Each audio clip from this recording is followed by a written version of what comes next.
We get asked all the time, what's the fastest you can get a loan done? This is a pretty common request. So typically we can get loans done faster than the people actually want.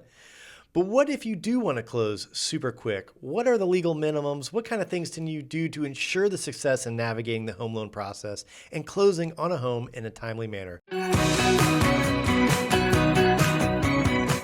That is our topic today. I'm here with Lindsay Clark. How you doing, Lindsay? I'm good. How are you doing, Joe? I'm good. So we're talking about how fast can we close a loan? Getting loans done quickly. And how can we get them done quickly, right? Well, first question was, so what is the first thing someone should do when they want to get a loan done quickly? Okay, so again, we're talking about getting loans done quickly and the things you can do or things to do to get them done quickly. Yeah, so, let's expedite the process. Yeah, let's just pretend you're just starting to think, a lot of times people want to close quick. It's because, maybe they have a deadline. They've already gone out, found the home of their dreams. And they did the process backwards. They did it backwards, yeah. Yeah. So they went out and found the home of their dreams, and now they're like, I got a contract. What do I do next? The agent's like, well, after the panic sets in, it's like, you need to close. Okay, how do I do that? Yeah. You need a mortgage. Or are you paying cash? If you're not paying cash, no one's giving you the money. Yeah. You need a loan. Well, I need to get that done quickly, right? And so what's typical? Typical is 30 days. People put 30 days on closings. Now, sometimes that's a lot of time and sometimes it's not a lot of time, depending on how busy everything is. But let's talk about the things you can do before that panic sets in. Right. Things you can do today, right? If you don't have a contract on a home. And then we'll talk about things that you can do if you already have a contract, you did things backwards against the best advice of pretty much any media outlet, on the interwebs that says, look, get pre-approved first, right?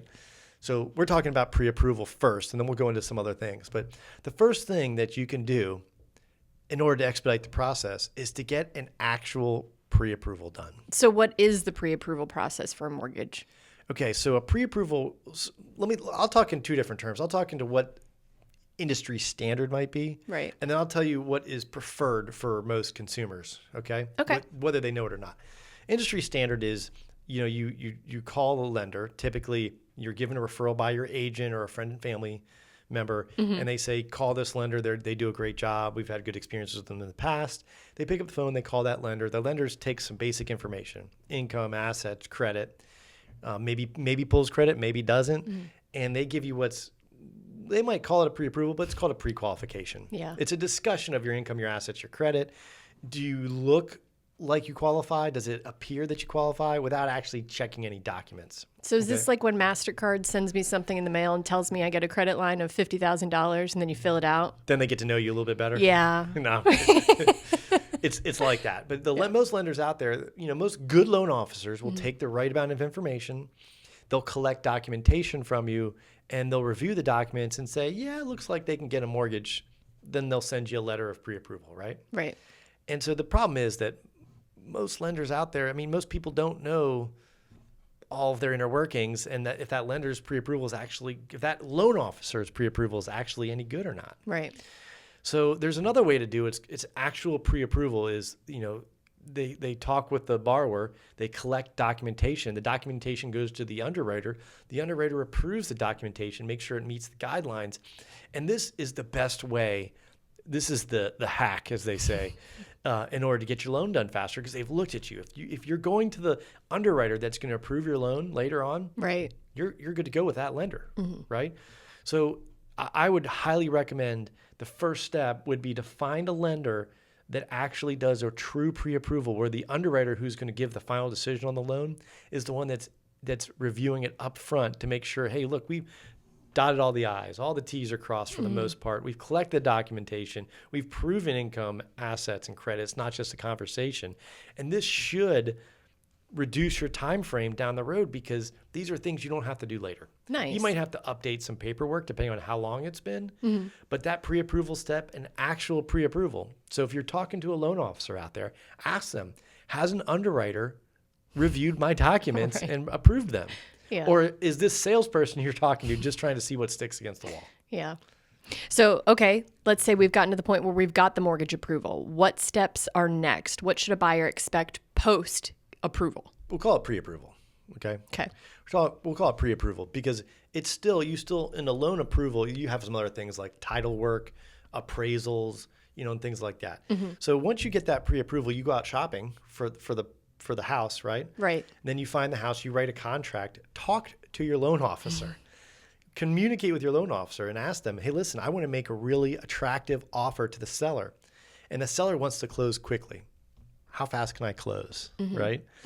Now, most of the time, people ask us this question, how fast can you close?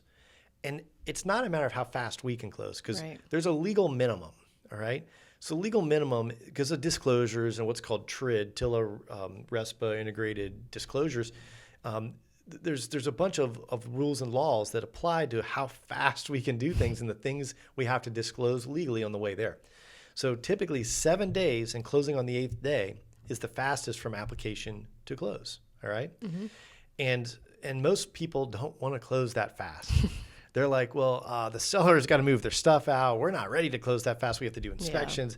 But the way parts. Yeah, the way we operate is we like to get you closed up. I mean, we like to get you approved fast so that you can spend the rest of the time figuring out the other stuff involved and not make it stressful. But you said, what's the process? The process is once you're pre-approved to find that house of your dreams, communicate with your loan officer and find out, hey, listen, what's a reasonable time for us to put on this contract? We want to make an attractive offer. Can we put 20 days, 25 days? Some lenders will say, sure, that's good. Some will say the fastest we can close is 45 days or 30 days. They'll let you know. Right. But that's one way to make a stronger offer, is to close quicker. So how does homeowners insurance factor into the mortgage process, and what should buyers look for when they're choosing a policy? Okay, so homeowners insurance, the only reason I tell you that this is something that can help speed up the process is because sometimes people wait till the end to get their homeowners insurance. And we just had a hurricane come through here. Yeah. Literally, the eye passed over Brevard County, right? And guess what? As soon as those cones come up, the cone of uncertainty. The cone of predictable uncertainty. Yeah. As soon as those cones come up, insurance companies stop writing policies. Yeah. Okay, that's Florida, but it's everywhere. If a cone's coming at you, we're not talking about the cone like on a dog's head. When they have cone of shame. Cone of shame. This is the cone of predictable uncertainty. Okay. I made that up, predictable uncertainty. But when that cone's up, you can't write insurance. So then they're stuck and they got to wait, and then all these things have to happen. And that's one reason. And people wait till the end to get insurance. Well, the longer you wait, the more chance of price increases that go on. So get your insurance knocked out right after you get your inspections and your 4-point done that you can give to the insurance agent so they can see if there's any discounts for you. But that's another important thing. Get that done up front once you have your contract, once you've done your inspections, you have your 4-point and all these things, then you have that. Okay. All right. So lastly, what should you consider when selecting the right lender for your mortgage, and how can that impact your overall experience and the speed of the transaction? The lender and who you work with matters. Okay. So there's lots of lenders out there that say they can do things quickly, but when it comes down to it, they may or may not be able to execute. So you want to find a lender, that their pre-approvals are done up front. Okay. You want to get that pre-approval done up front. That makes a huge difference in speed. Okay. The second thing is you want to find a lender that prioritizes speed. Some lenders don't care. They might prioritize price. Right. You might get the cheapest price with someone. Cheapest, you typically get what you pay for. And if they're the lowest priced person, they might not be the fastest person. Right. And that speed might mean money to you, right? So if you want to close up fast, maybe you will find the least expensive and fastest person, but make sure if you want to close fast, make sure you're not compromising by going with the absolute lowest priced person, because if they don't get it done, they don't get it done on time. So track record's important. Our mission statement is fast, enjoyable, and consistent. And right now we're at 7.06 days, 7 days basically, from signed loan application to a clear to close. All right. Now I didn't say closed. We didn't close them necessarily that fast. Right. Like I said in the beginning, most people don't want to close that fast, but they like to be approved. So maybe that's part of the requirements of the loan. The contract. Maybe it's going to put them in a better position. They don't have to worry about the loan. They can focus on moving and contractors and painters or whatever they want to bring in there after closing.